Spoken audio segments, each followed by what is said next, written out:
Welcome, everyone. I think we have seated most of the reserve section, so if folks do want to fill into seats, I see a few open on this side of the room and maybe a couple of others besides, so please feel free to fill in. No need to sit up in the hall or on the steps. But welcome. My name is David Jenemann. I am the Dean of the Patrick Leahy Honors College. I am delighted to welcome you all here to the inaugural Leahy Public Policy Forum, looking back on Vietnam. As I look at some of our distinguished guests this evening, Senator Leahy, Senator Welch, Ambassador Zung, our speaker this evening, David Maraniss, I realize that I am the only guy that didn't get the memo that you didn't have to wear a tie. So I'll correct that tomorrow when I see you at the forum events. My job this evening is to be host and MC, so I won't be talking too much. And the other part of my job is to introduce someone very special to the university. I would like to be able to say that I am the first person who gets to introduce Patty Prelock as interim president of the university, but I know that she has already been at a couple of events today, and knowing Patty, she will likely go to 2 or 3 events this evening, and I'll just be one in a steady stream of people introducing Patty, who is one of our favorite people. But Patty Prelock is the interim president of the university as of midnight last night. And she is a recognized expert in the nature and treatment of autism spectrum disorders and has been awarded more than $23 million in university, state, and federal funding as a PI or co-PI to develop innovations in interdisciplinary training supporting children and youth with neurodevelopmental disabilities and their families, and to facilitate training in speech-language pathology, and to support her intervention work in ASD. She has over 206 publications and 584 peer-reviewed and invited presentations or keynotes in the areas of autism and other neurodevelopmental disabilities. She has served as the dean of our College of Nursing and Health Sciences for the past 5 years. She has served as our provost at the University of Vermont. We began our tenure, I as dean and she as provost, at roughly the same time. And as of this morning, she is now the acting president of the University of Vermont. I'm delighted to welcome our friend, Madam President, to the stage.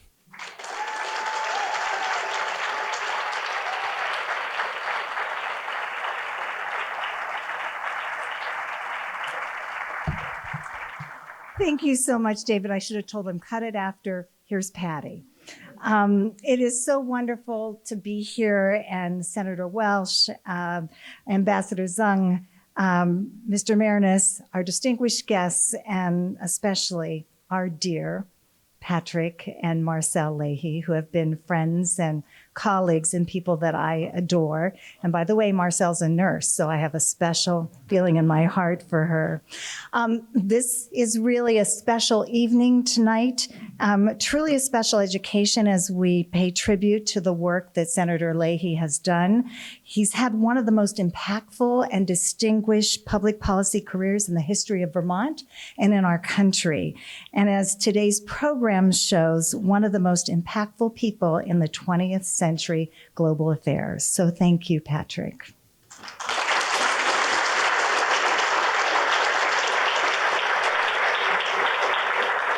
So we always claim Senator Leahy as one of our Catamount family, but we haven't really let him retire yet, even though I know Marcel was hoping that this was retirement. And in fact, he's become a President's Distinguished Fellow. And wherever he and Marcel go, they bring a special light to our community, to our students, to our faculty, to our staff. They are part of our Catamount family. They were before, and now they're ever so much that important legacy for us. You know, the legacy that Senator Leahy has brought in Vermont and at UVM is immense. He is responsible for more funding to support UVM programs than we can count, including the transformative endowment he directed to UVM just last year in the Senate to advance academic excellence, which I know is so important to him across the university and especially our Patrick Leahy's Honors College. And we just were able to celebrate the 20th anniversary of the Patrick Leahy Honors College this past weekend. We had an incredible UVM weekend with family, parents, alumni, and it was so great to have Marcel and Patrick celebrate that with us. And I suspect 20 years ahead are even more exciting than the past. And just before I came here, I was at an event with over 200 students and their families who are our Green and Gold Scholars, who are the top students in Vermont, who will be automatically invited to the Patrick Leahy Honors College. And it's just our continued commitment to excellence for our students. And my goal was to commit them to coming to UVM, and so I did a little magic trick as well. Tonight marks a unique opportunity for our campus and our community to really explore Senator's remarkable global legacy and to understand the complexity of war, conflict, and repair specific to Vietnam and applicable to so many circumstances in the 50 years since the Senator cast the deciding vote to end the U.S. involvement in that war. As the wife of a Marine who served in Vietnam, I appreciate the steps taken by the Senator that brought my husband home.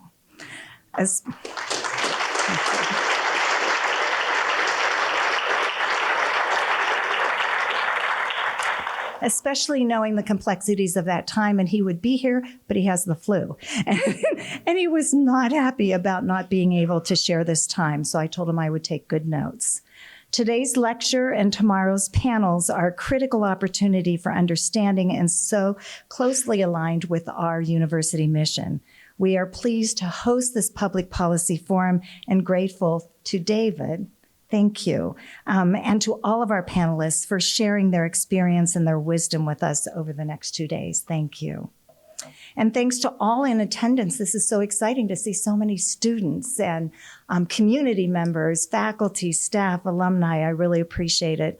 Special thanks to the staff and friends of Senator Leahy to help make this happen, and to the incredible UVM students of the Patrick Leahy Honors College for joining us to listen, learn, and understand our shared history. Now, I understand from your dean that he said this is an expectation, but I know you are here because you want to learn and engage. So now I'm going to invite my dear friend, special friend to me, who will always have a special place in my heart, our beloved Senator Patrick Leahy, to share his thoughts and insights.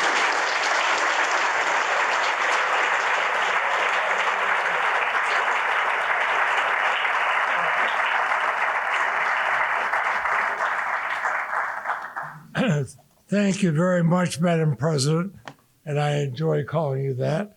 It's actually, I'm not going to get political, but it's a nice word, Madam President. I want to thank the university. I think a few people caught that one. I know it took the hard work of many here at UVM to do this. And David, I appreciate what you have done. I want to welcome everybody here. I'm glad to see my successor in the Senate, Peter Welch, who has far more energy and can do a lot more than I did. So if you have any problems, just call him. I'll give you his cell phone number afterward. But I also want to especially thank Ambassador Zung and his wife, Ms. Van. They're very good friends. We are honored to welcome to Vermont, and we've been honored that they refer to us as Uncle Patrick and Aunt Marcel, which is really nice. You know, many in this room, the Vietnam War occurred before you were born. Maybe people of my generation, like we might read about Pearl Harbor, you might read the same way about Vietnam. For others, it's a fading memory. But those who lived through it, in that tumultuous period, both on this campus and in Vietnam, so many Vermonters, it's affected us in profound ways that remain with us throughout our lives. John Tracy ran my Vermont office, fought in Vietnam, and came back for his first time with Marcel and myself to Da Nang. Next April, it's going to be 50 years since the end of the war. I remember that very well. I remember when we voted to end it, vote after vote after vote, each time ending by cutting out the war by one vote. And I remember the chairman of the committee saying, better call the president. His war is over. It should have been over years before. But the people who understand it as well as anybody here, David Maraniss, who won the Pulitzer Prize for his national reporting.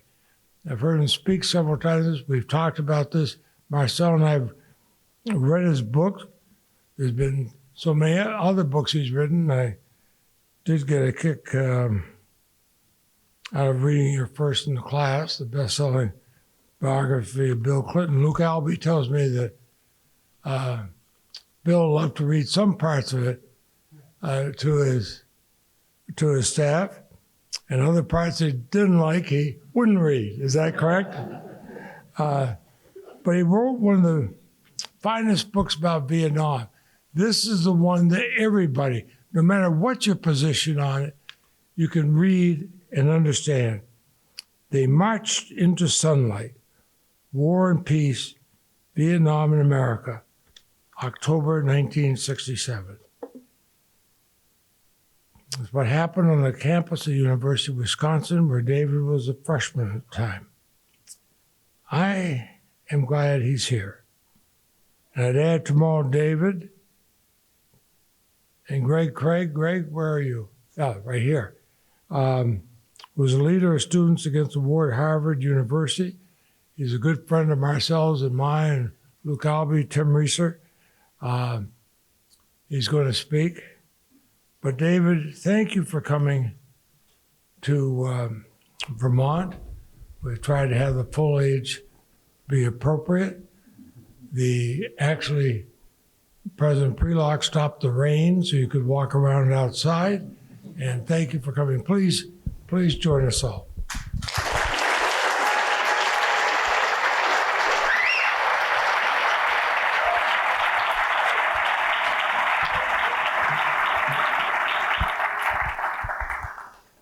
Wow, this is great. And thank you for having me here on this spectacular fall day. It's just been a delight for me.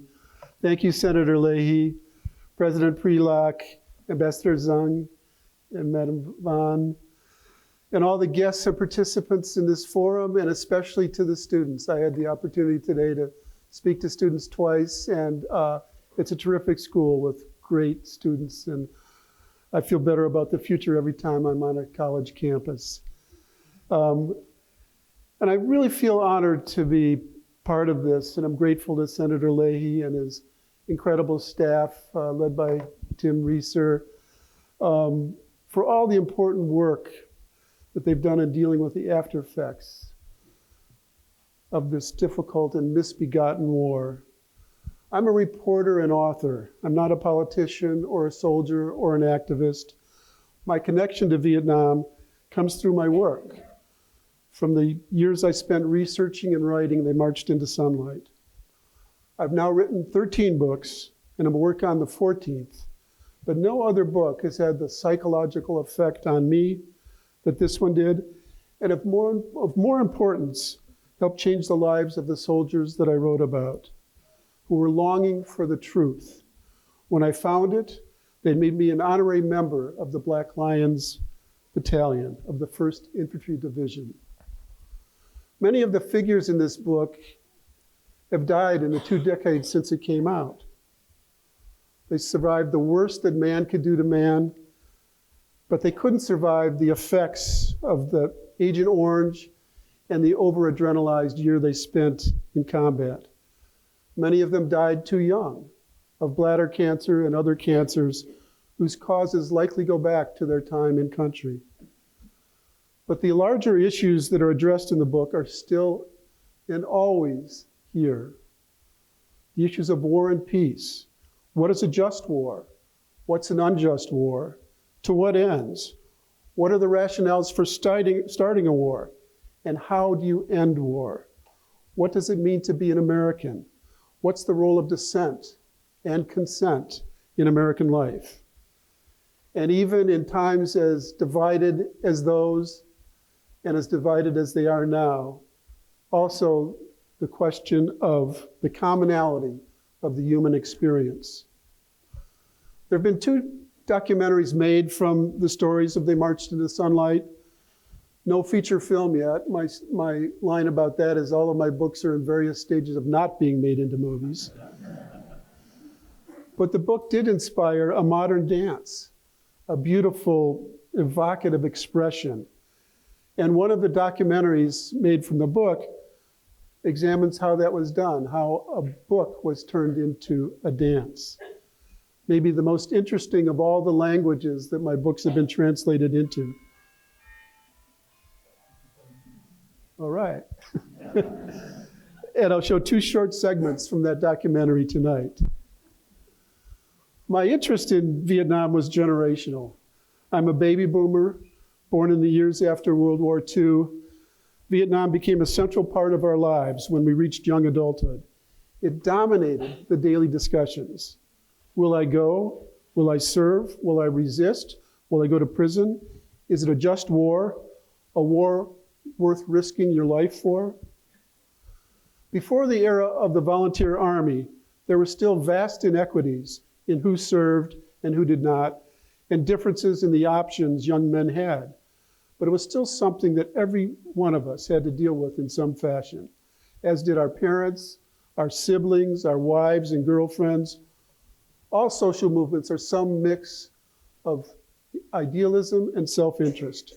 And that was the case for the anti-war movement in the Vietnam era.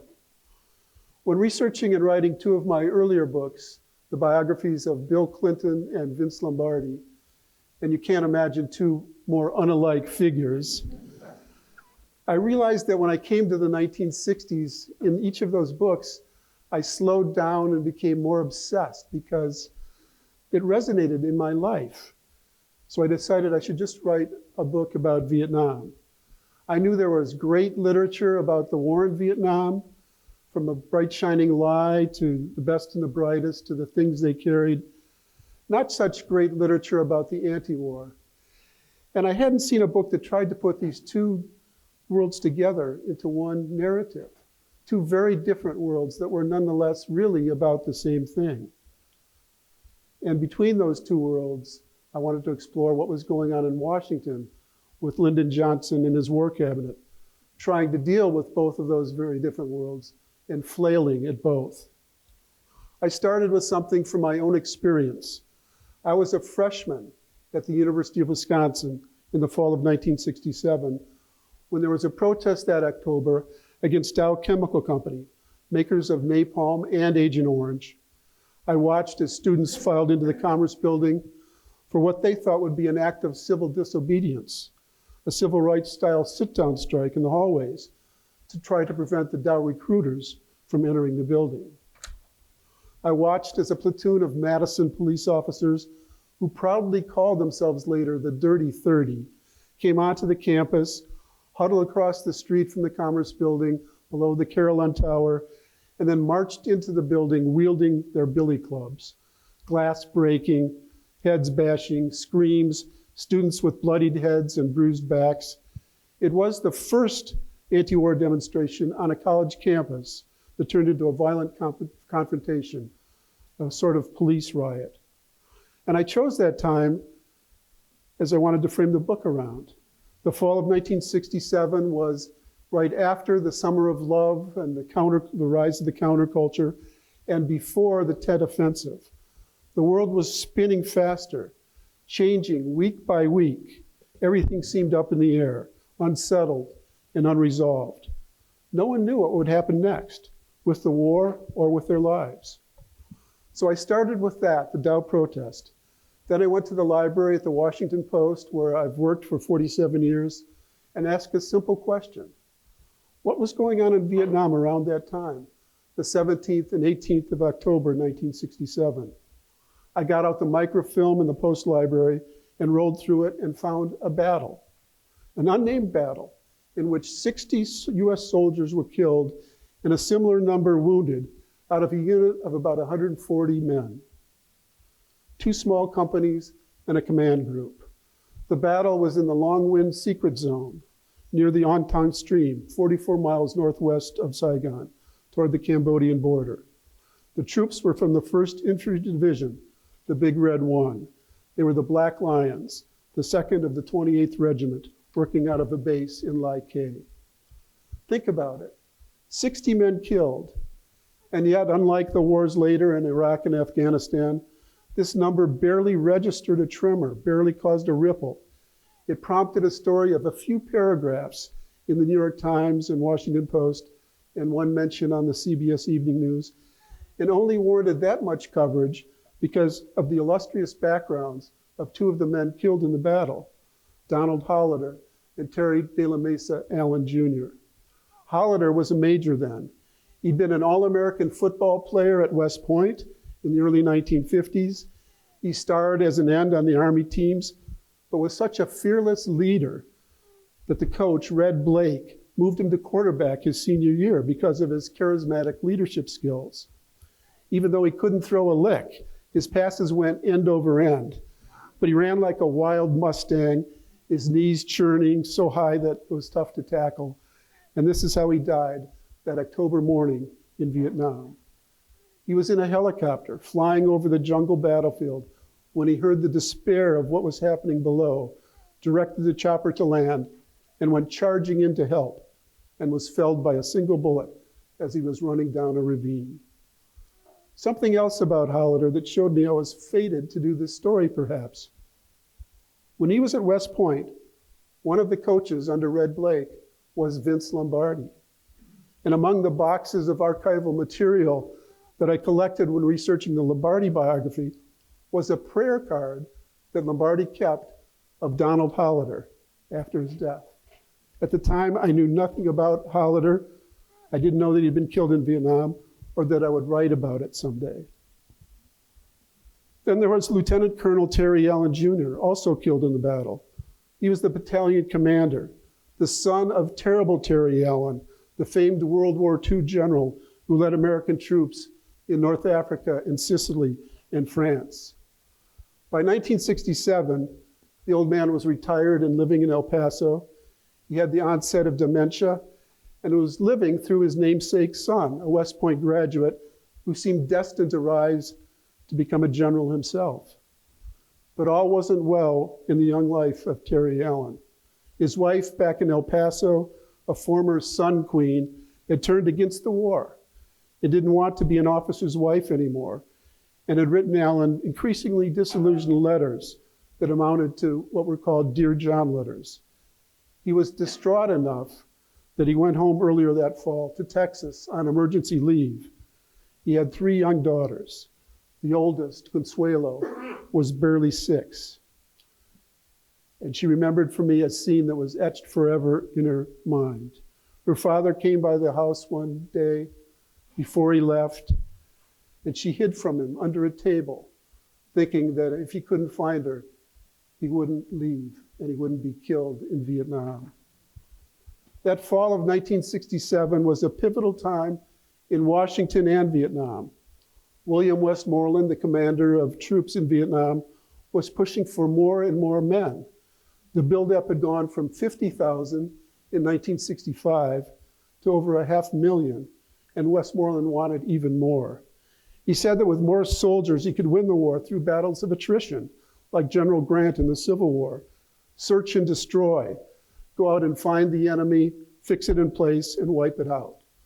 And the pressure came down from above, from Johnson in Washington to Westmoreland in Vietnam, to the colonels and lieutenant colonels and captains and lieutenants, all the way down to Terry Allen and the Black Lions. It was a foolhardy mission.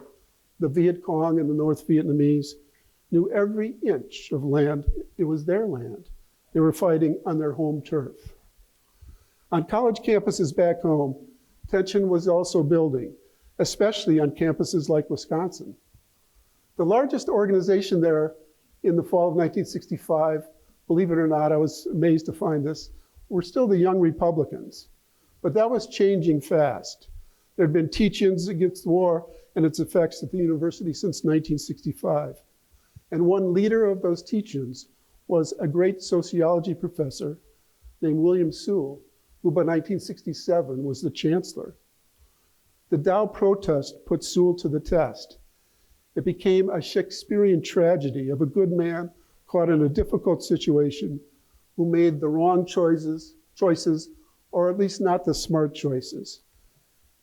And he failed in the crucible of pressure. He called the city police and brought them onto campus, but he'd not expected them to go into the Commerce Building with hard batons, clubbing and beating his students. And he was paralyzed when it happened. And he only watched with dismay through the back window at Bascom Hall as the chaos unfolded below him. When I interviewed William Sewell many decades later, he was 90 years old. And as he sat in his office in the sociology building, tears came to his eyes as he recalled that long ago day. The worst day of my life, he said. I didn't know how to stop it. Back in Vietnam, the pressure pounded down on Terry Allen to take his men into the field and search and destroy. But they were more confident than they should have been and walked into an ambush and were decimated. I'm going to show now a brief segment from the documentary Into Sunlight that incorporates a bit of the dance that the book inspired with memories from Consuelo Allen, the daughter of the battalion commander killed in the battle, and a soldier named Clark Welch, who was a company lieutenant commander and the hero of the book. Lieutenant Welch, who commanded Delta Company, had an instinctual feel that they should not make a direct assault that morning, but he failed to persuade Allen to change tactics. And none of them knew exactly what they were walking into, a three-sided ambush where the Americans were outnumbered 10-1.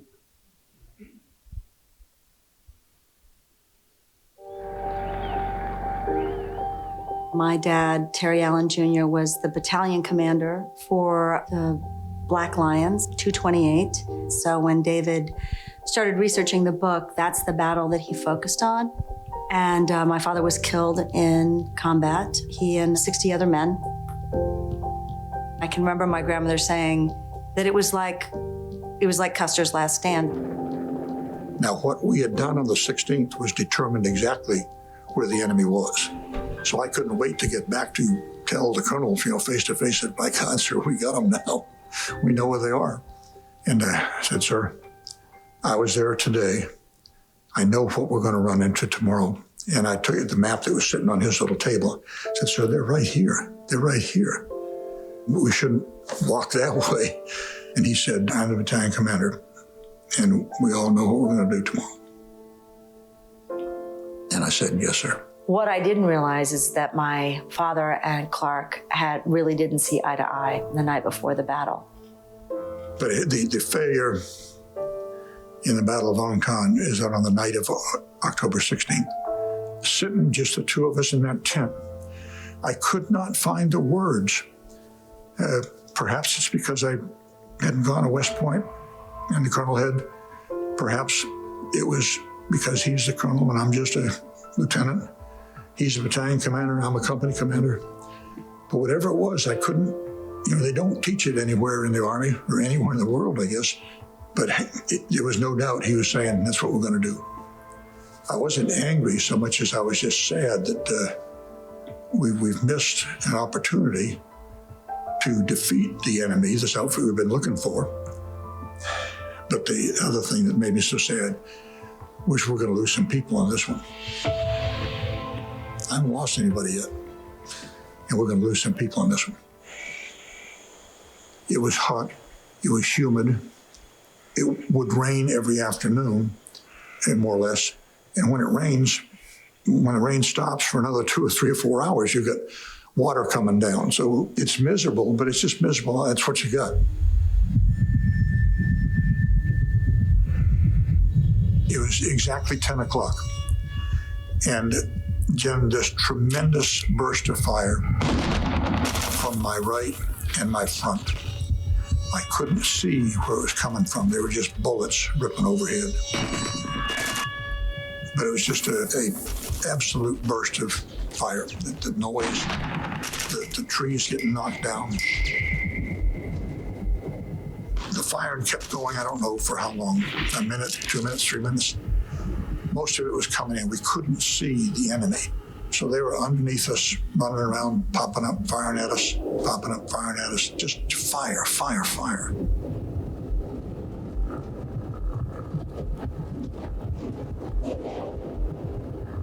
We were ambushed by people waiting for us on 3 sides. It wasn't a fight. It was a massacre.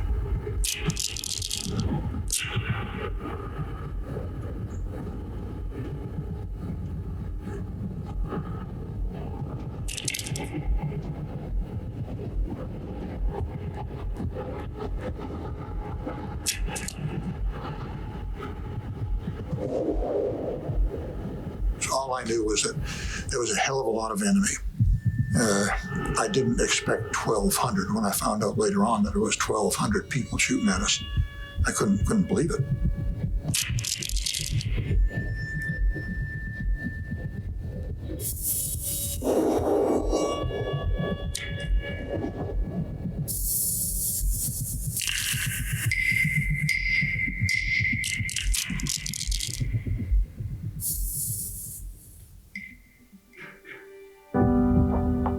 I remember seeing the nurse and walking up to her and saying, "Where's my Delta? Where's my Delta?" And she said, "Your Delta's gone." She said, "Your Delta's gone." I remember that. And then I remember that I collapsed. I have tremendous respect for what he did that day. And I think in large part to what he did that day, a lot of men owe him their lives. I think about that probably every day. That on the 17th, there is no doubt that all of my soldiers did the best they could. And I did the best I could on the 17th. Couldn't have asked any of my men to do anything more than they did. I could not possibly have done any more than I did. And I know it's taken a long time for him, and I think he's, come to some kind of reconciliation about what happened that day.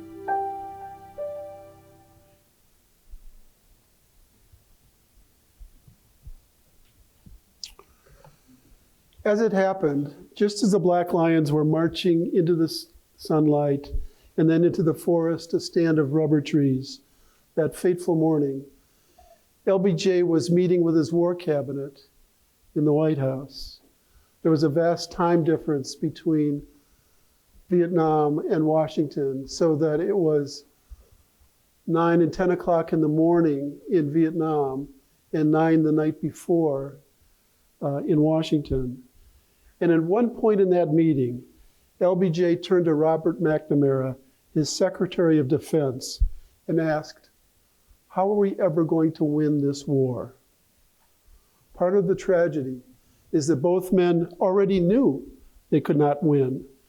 There were about 12,000 American troops killed by that point, and it would rise to a total of nearly 60,000, along with millions of Vietnamese before it was over. It was the next day after the battle in Vietnam and the protest in Madison that LBJ was in the Situation Room in the White House. And a messenger came in to deliver a message to Johnson and the War Council. And the message told Johnson about this battle in Vietnam and the protests and the outbreak of violence on the Wisconsin campus.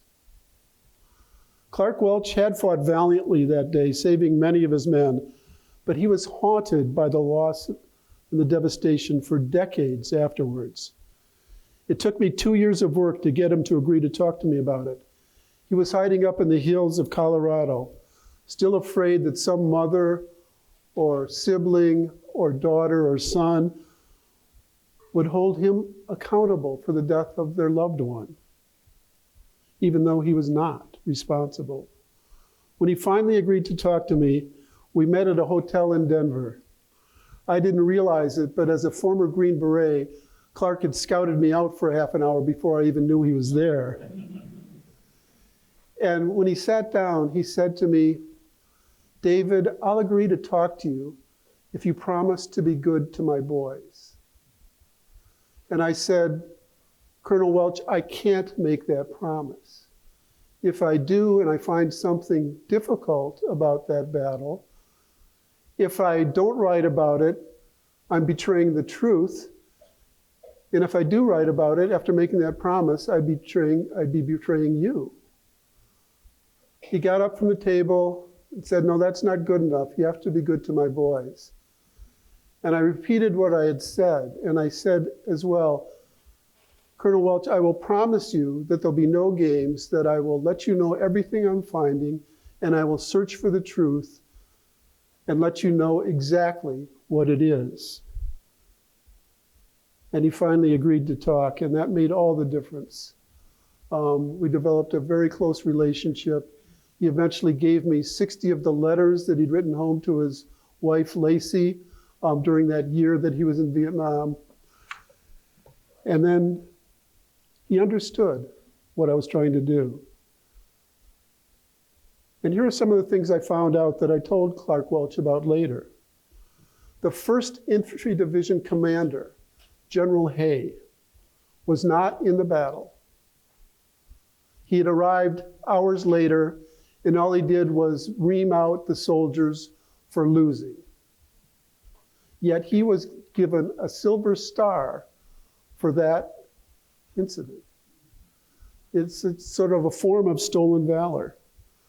When I told the soldiers who'd survived that battle that, you can imagine the profound anger and effect that had on them.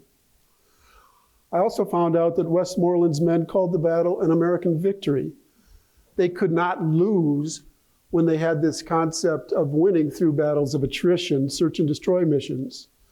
It would hurt their cause, especially at a time when they were trying to get more men. So they made up a body count. I found a report by an oral historian who was sent up to Leahy, their base camp right after the battle, and he studied what had happened. And he found out that immediately after the battle, Westmoreland's men had asked the soldiers, well, how many Viet Cong dead did you see? And you would say 10, and you would say 10, and you would say 10, and they'd add them all up to over 100 plus, saying that they won the battle, when in fact, those were the same 10 bodies over and over again. And I also found out that some of Clark Welch's men did respond heroically, and some did not. That's the way it is. That's the reality. I'll never forget interviewing, decades later, a soldier named Tom Colburn when I was researching the book. He was 18 years old in Vietnam. So young, they gave him the nickname Baby Son. His hands were shaking as I approached him. He was holding a glass of water, and the water was spilling on the floor, jiggling out of his glass. And he said that when he was in the battle, there were enemy soldiers tied by ropes up in the trees. And he was directly under the tree, and they couldn't see him. And one of his fellow soldiers was in the sunlight 5 yards away, asking for help. And Tom Colburn said that he froze. He was afraid if he moved to help his fellow soldier, he'd be shot and killed. He was paralyzed. Imagine being put in that position when you're 18 years old. No young person should have to face that dilemma. And Tom Colburn never recovered psychologically from that trauma. Before my research was over, Clark gave me all those letters, and then he agreed to go to Vietnam with me in a group that also included Consuelo Allen, the daughter of the battalion commander killed in the battle. We arrived in Saigon, Ho Chi Minh City, in late January of 2002. I hoped for two things: to get to the battlefield and to find some of the Viet Cong who fought on the other side.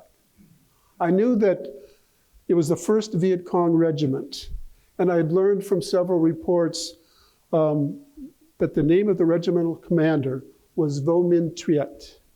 I gave that name to my Vietnamese handler from their version of the State Department, Madam Ha, and 2 days later she called me and she said, surprisingly, we found your man. Vo Minh Tret is living in Ho Chi Minh City.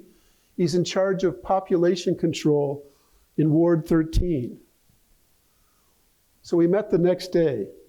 Tret sat across the table from Clark and me, and 2 interpreters were also there. And I have to confess, I was afraid to ask Tret about the battle right away, because I knew that the battles are chaos. And they, I don't even know if they called it a battle from their side of the war, because sides look at things so differently. So I spent the first several hours just talking to him about his life, how he'd grown up in the South and moved north in 1963 and came down south again.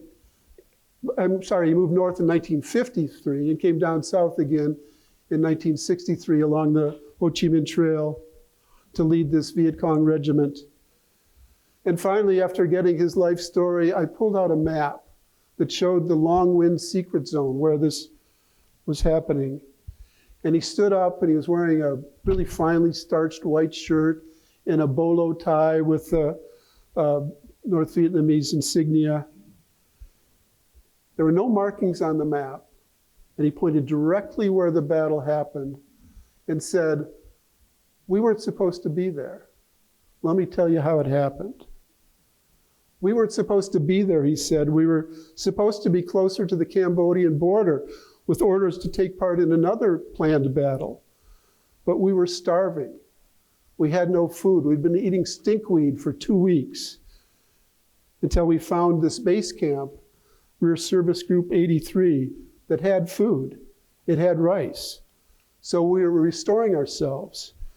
And then we heard and saw this heavy American unit clanging around in the jungle. So we waited and set up an ambush. We had riflemen tied up in the trees. We set up claymore mines. We had them walk into a 3-sided trap, and they would wait for my signal. And this haunted me when he said it. The signal was 3 knocks on a piece of wood. And I already knew that one of the American soldiers, an African-American, Sergeant Johnson, loved soul music.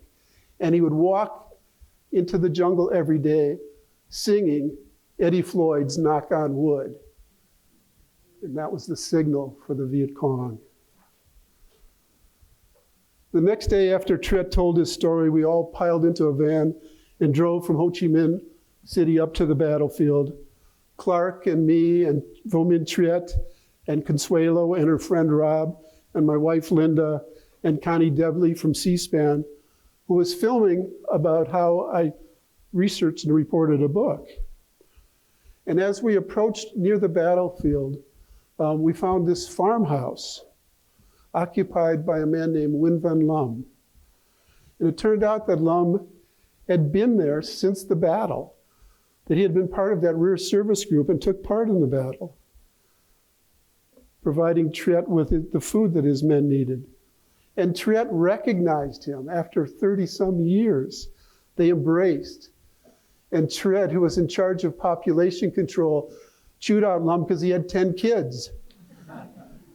And they invited us for a lunch of squirrel, which I politely declined, said we weren't hungry.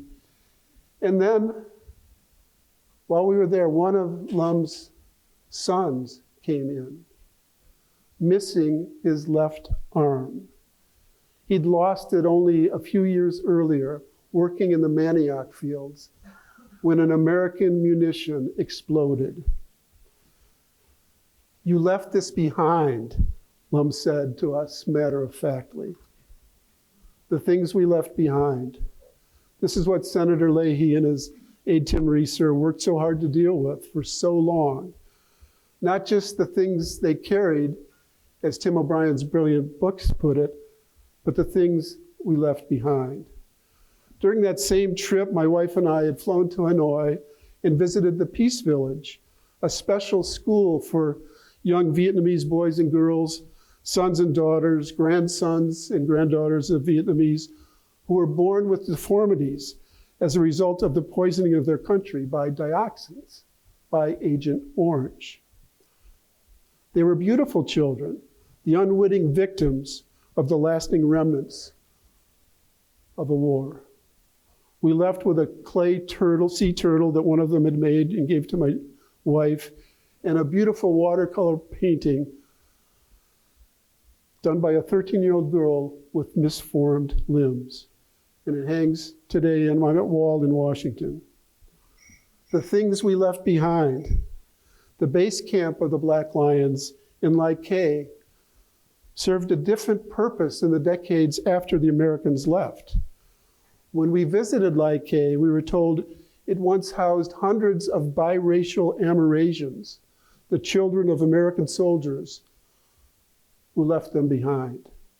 They were children, in a sense, without a country. Bui Doi, they were called, the children of dust. Back to the battlefield. After spending time at Win Van Lem's house, we walked toward the battlefield. I had the coordinates, and Clark had a little GPS medallion around his neck. He was walking arm in arm with Vo Minh Triet, two old soldiers who had tried to kill each other decades earlier, and yet had this bond that was just so visible as they were walking together. Clark had learned a little Vietnamese, and Triet knew no English, but they were communicating, pointing out where each of them were during that horrible day. Finally, Clark asked me the coordinates, and then he said, "David, if we walk 100 yards to the left, that's where the heat of the battle was." Turning to Consuelo, he said, "That's where your father was killed." The GPS took us into a stand of rubber trees, and it was a soft winter day, sunlight dappling down through the rubber trees, leaves crunching underfoot. And I knew that Terry Allen had been killed while trying to take cover behind a 4-foot anthill.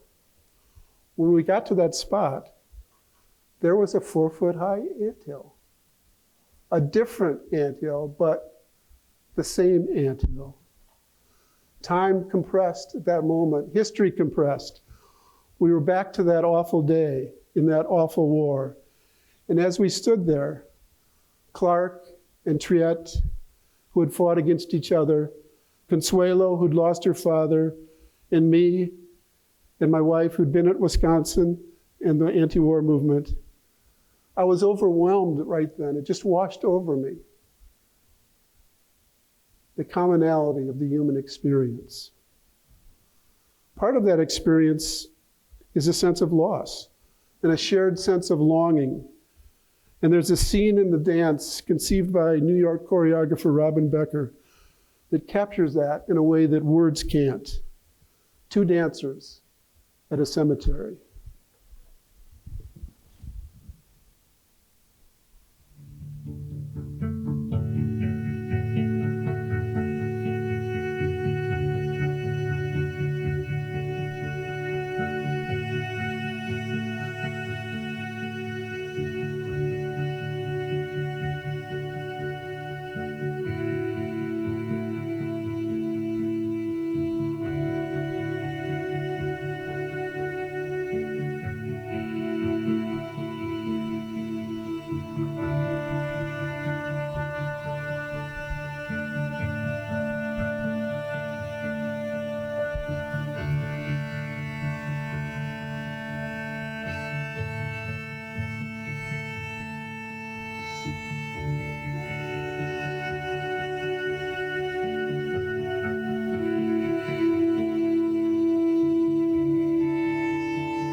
One last image I want to leave you with. Several years before Clark Welch died, he came to Washington for a performance of Into Sunlight, this dance. And beforehand he said, Dave, I can't imagine turning that into a modern dance. And then he cried through the second half of the performance. And when it was over, he walked onto the stage, and the young dancers huddled around him. Loss, beauty, wistfulness, sorrow, love, respect, regret, pride, the continuity of life through generations. It was all there on that stage. Just as seeing Senator Leahy and Ambassador Zheng here tonight reminds us of hope and redemption. Thank you very much.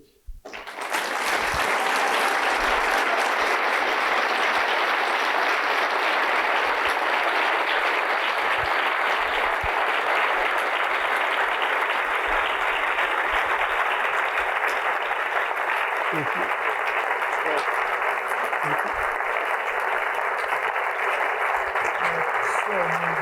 Thank you.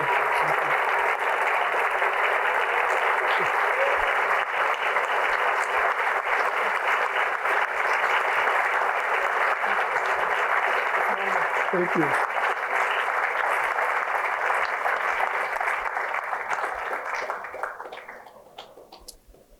Thank you so much, David, for that inspiring talk. And thank you, Senator Leahy, Ambassador Zheng, for being here this evening. It really is what we hoped for this forum and for these events, to provide people the opportunity to gather together, to talk across years, across differences, and talk with one another. And tomorrow we will be doing the same at a series of panels. I do hope you will join us. I think we have time for a few questions this evening, David. There is a microphone circulating if people have questions. I'd ask that people keep their questions as questions, try to be succinct so we can give plenty of people the opportunity to ask David what they would like to ask him.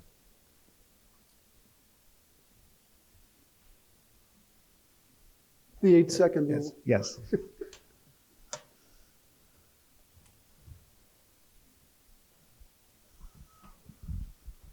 Minh Lee, I'm a professor at UVM and the son of Vietnamese refugees. I was just wondering, from your historical research and your interviews with participants in the war, what kind of lessons you gleaned for how we can avoid these types of conflicts in the future? Yeah, I wish there were an answer to that question, because history doesn't repeat itself precisely, but it keeps recycling back over and over again. There are so many lessons from this particular war. They don't apply to all wars. But when this book came out, it was 2003, right when the United States was invading Iraq. And it was at a time when American soldiers were fighting in a land they didn't know the language or the culture. There were no front lines. They didn't know who was a friend or an enemy. And there were the same questions back home about the role of dissent in American life and how a war is started and how will it ever end. So I guess that shows you that lessons aren't always learned. But one can only hope that history takes one step back and two steps forward instead of the other way around, and that America finally learned the true lessons of Vietnam. One of the things you can say about the Vietnam War is that there was no Vietnam War to learn from before that. And in some ways, the American military thought they'd learned the lessons of Vietnam, but they learned the wrong lessons. And so they fell into a trap again.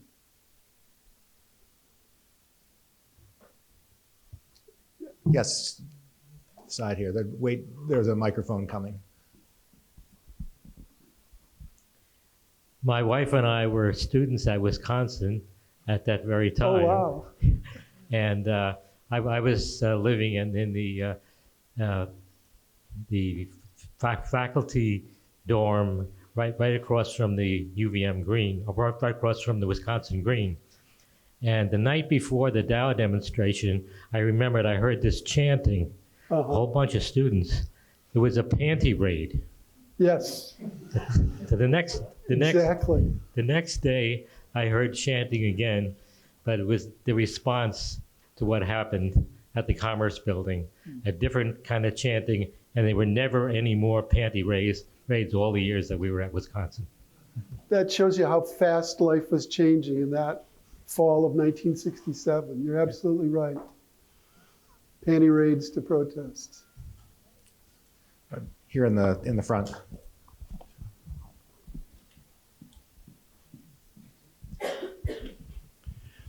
I have two questions, David. First of all, the fact that you delivered to us that in October of 1967, only 12,000 people had died. Yeah, 12,000 Americans. Americans, Yeah. I'm talking, 12,000 Americans had died. And that at that time, the President of the United States knew that the war was unwinnable. Yes. It occurs to me that what happened between October 1967 and the end of the war in 1975 increased the number of dead without any good justification, without any pretense, based on misrepresentations of what was happening, misrepresentations about what our national security interest was. And has there ever been adequate consequence for the people who made those decisions? You write about it in the book that Lyndon Johnson was focused on trying to deliver good news all the time, Right. and went out of his way to transform the reality into good news in order to sell the war. No consequence. And so the second question is, did the anti-war movement in Wisconsin and New York and California end the war, help end the war, or did it prolong the war? Those are the two questions. Well, those,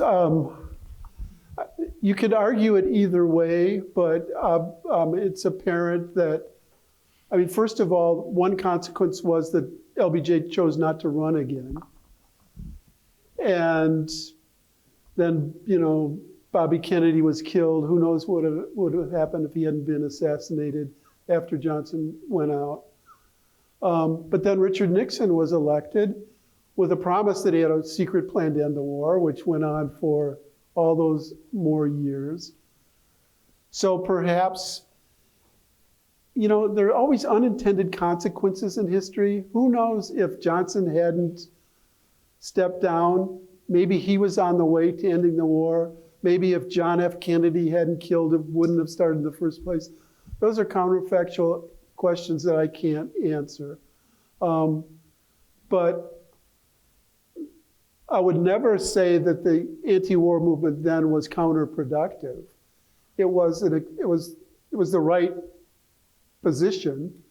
Certainly every movement makes mistakes and gets, you know, there's an overzealous part of that movement that can create problems. And right in 1968, there was so much other chaos going on, and Nixon was able to draw on that to get elected. And, you know, not just the war, but, you know, the racial situation in the United States, you know, another thing of history repeating itself, demonizing the other, which we see again today.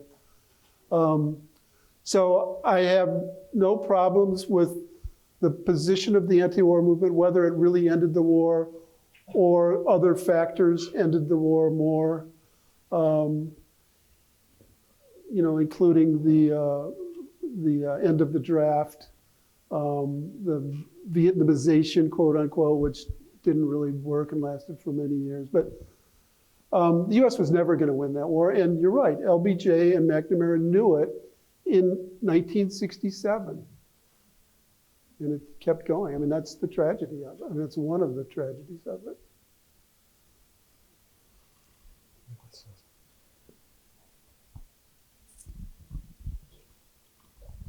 And thank you, David. I was with the Marines in Vietnam, and since I've gotten back, there's been a lot of news about veterans suffering and suicides. Yeah. And I'm wondering, my question is, of the men, the Tiger Men, do you know if any of them died after they came home from suicide, which I think is actually brought about by what's called now moral injury, which I think the immorality of the war obviously would have been felt the most by people on the ground. So I'm curious if you know any of the men that you were researching. There was a lot of PTSD among the men, not among all of them, but many of the men that I interviewed and spent time with were still psychologically traumatized by that moral injury, and also by something called survivor's guilt. Why did I survive that horrible ambush while the guy next to me was killed? So in one way or another, they were almost all haunted by it. And many of them died young. I don't know of any actual suicides from that group, but I do know a lot of them, not all of them, but a lot of them who suffered terribly psychologically because of it. And that's why this book, since they put so much trust in me, was, it was it had a psychological effect on me too, it was transferred as I was trying to tell their story. But I do not know of any, to be honest, I don't know of any who committed suicide. I know that that's sadly too common, but boy, did they suffer anyway, in different ways.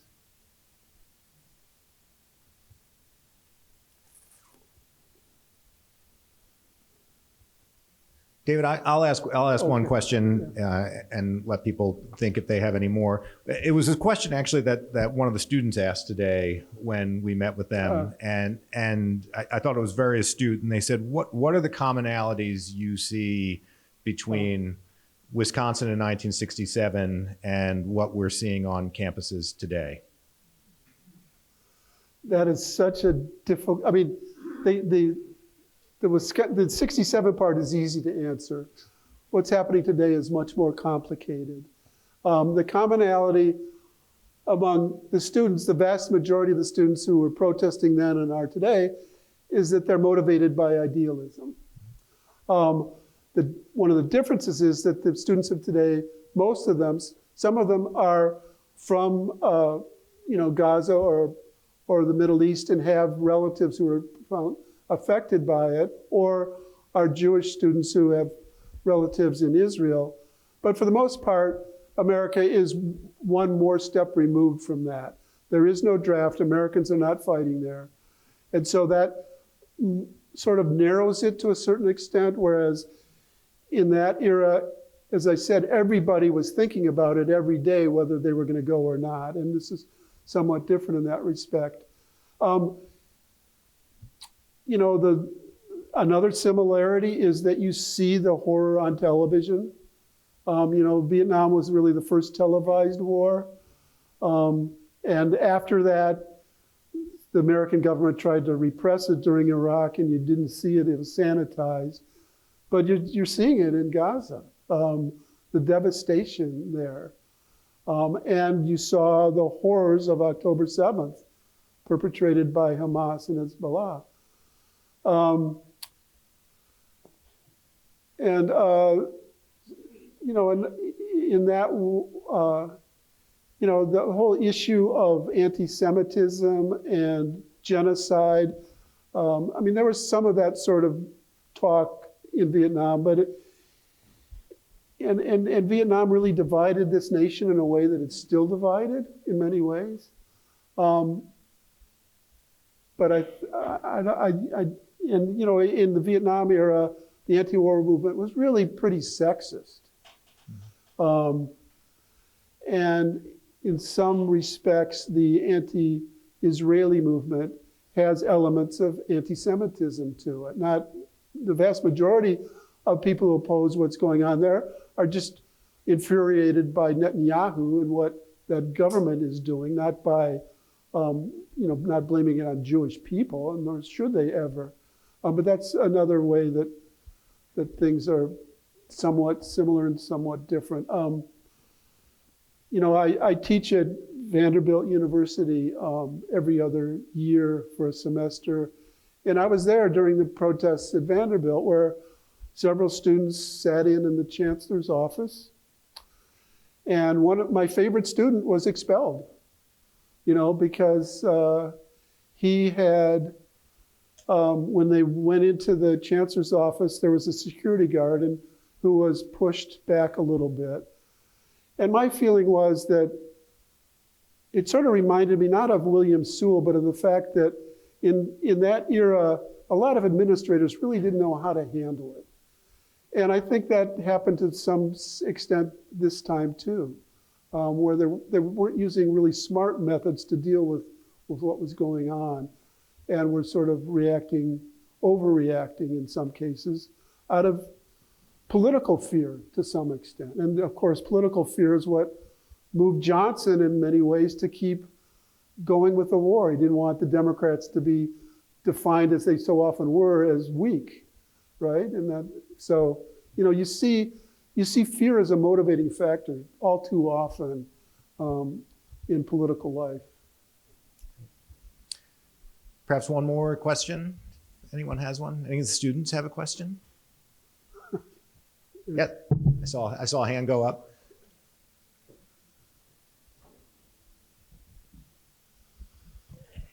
Ever since I read your book when it came out, and it profoundly affected me because I was a year ahead of you at Wisconsin. I've often thought, and I'm wondering if you had the same feelings, that a lot of the polarization I see in our country growing today brings me right back to our generation at that time. And I think of Nixon and all of that, and I'm wondering if you ever felt the same thing. Well, one of the paradoxes is that Trump's most popular with the baby boom generation. It's people over 65 are his biggest cohort. You wouldn't expect that, right? If those are the people that, came through the 1960s. I think, I want to get back to another, but I agree. I think the divide started in that period and it's still there in so many different ways. Another similarity, and I sort of touched on this with the college administrations, in both here and in Vietnam, there was a certain betrayal of the younger generation by the older generation. I think that was a profound effect in both places. Perhaps, all right, we'll make this the final question then. Hi, my name's Javin Sears. I'm a student here, UVM, grew up in Vermont.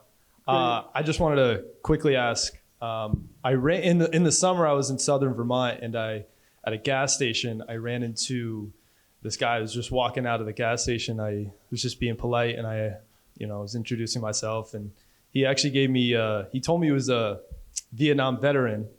And he, in a span of just 15 minutes, he told me countless stories about his traumatic experience in Vietnam, multiple instances, and how in his current day of life, he was living with every night, almost nightmares every night, not be able to, provide for himself financially. And he mentioned, this is where my questions comes in, but he mentioned about how just recently only, I'm not sure if the past 5 years or last year or so, that, he was actually finally granted financial from the government. And at that, I'm not sure, that's my question I was going to ask is, were a lot of these veterans who, after the war, they got out, were a lot of them financially being stable, provided by the government? And has that changed in recent time? Senator Leahy could probably answer that question better than I can. I was going to. or Senator Welch. But let me just say that it took a long time for any sort of reconciliation with what those soldiers endured, for the government to start helping them. And it was, Senator Leahy was largely responsible, or a key factor in that. One of the things that I discovered was that almost all of those soldiers came home and didn't talk about it. And to their families, that was true in World War II as well. But sometime in the early 2000s, the internet started to connect them again. And they found, common ground, meeting and reunions and all of that, but they buried it for decades until then. And so it doesn't surprise me that soldier would tell his story. Now, I came along right when they were really ready to talk. But many of them talked about how they felt that they were never given, what they deserved from the government, both financially and in other ways. And the way the Veterans Administration was treating them, the way the government was denying that Agent Orange had any effect on them when they knew it had, the way the government had lied. Even those who still had supported the war, many of them arguing that they had to, otherwise they couldn't justify their other people dying. So they thought the war had to be worthwhile because they couldn't accept that thought. But even they, many of them were angry about the way the government lied during that period. Well, thank you all for your...